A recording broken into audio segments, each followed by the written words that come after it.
My name is Mindy and this is my video about my cultural background and my experience with teaching ELLs. I have all my artifacts and pictures laid out on this beautifully knit blanket. Knitting was a big part of both of my, on both sides of my family. My grandmother knit this for me. It's a shawl that she made for me to wear to second grade, and this is one of the baby blankets of many that she knit. Also crocheting was a big part of what they did.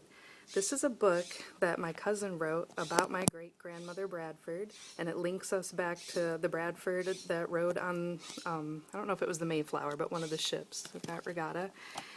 And there's a picture of my great-great-grandmother and her husband, and they lived in Michigan. My entire family on both sides is from Michigan, although originally, of course, from Europe, and from, on my father's side, there's some Dutch. That little girl in this picture is my mother, and that is her mother and father and brother. She's from a family of 4, and that is in front of their farmhouse. My dad is from a family of 3 boys. This is my father with his younger brother, Ron, and this is one of their farm trucks. Again, farming very big on both sides of my families. They farmed mostly corn, actually. They had work horses to work in the fields, so we all can ride horses. This is some of the duties on the farm. They're stacking crates, I think, to put some of the produce in. This is the cross-section of Bellevue Highway, that house that you can barely see back there. We still own it. My cousin lives in it. This is my dad and his brother in the background hanging up the laundry on a summer day in Michigan. So my parents decided neither one of them wanted to farm, and they bought a house in Eaton Rapids, Michigan. Well, actually, they bought property and they built their house. I was about 2 when they built this house, and I still remember playing around the foundation. This is the finished product where they still live today. When I go home to Eaton Rapids, Michigan, I visit them in this ranch house. My mom's a secretary, and my dad taught for a little while, and then he went into sales. Teaching was not for him. In Michigan, it snows quite a bit. So there you can see typical Michigan winter. My birthday's in January, so most of my birthdays involve sledding or skiing or not having a party because nobody could get to our house because it was snowed in. This is our backyard in the summer and our tractor, and that's me in the very back. This is a man who would come and use our property for making hay for his farm. This is my dad driving us around on the tractor that he owns. Some horse riding.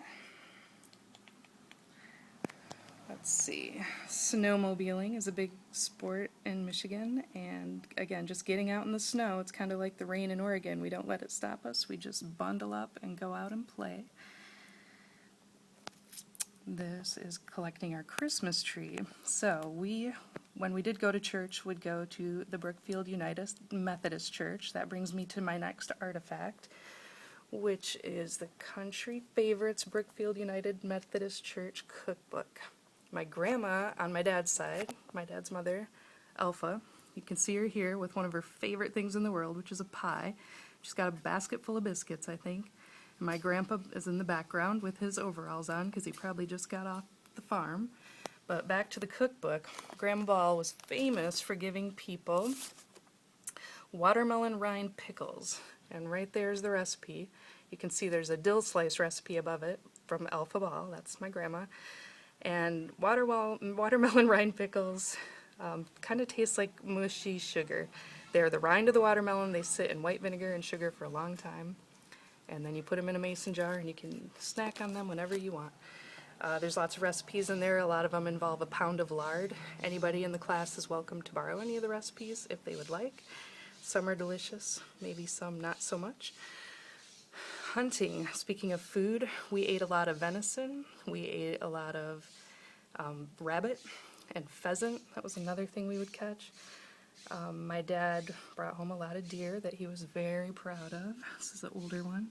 So it wasn't unusual to see the silos of the farm in the background, see some deer guts.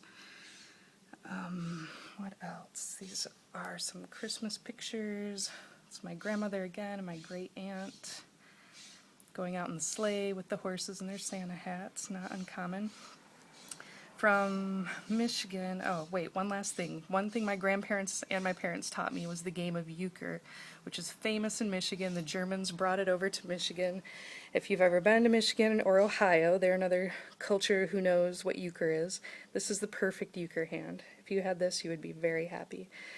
Euchre's a trick game. You have to know what trump and suits are and all that, and it's something we've taught our children. So cards were very big for us culturally.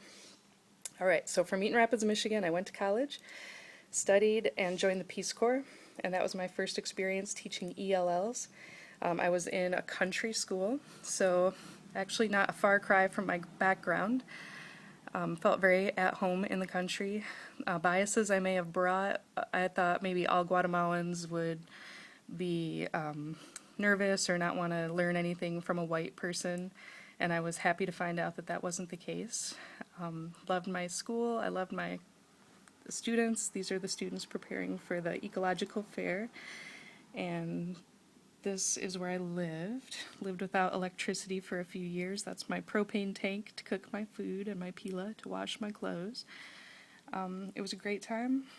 There were good things, there were bad things, but overall I really enjoyed working with the ELL population, and that's one of the reasons I'm taking these classes, because I think it's fascinating. That is just a brief bit of my history. I hope you enjoyed the story. Thank you.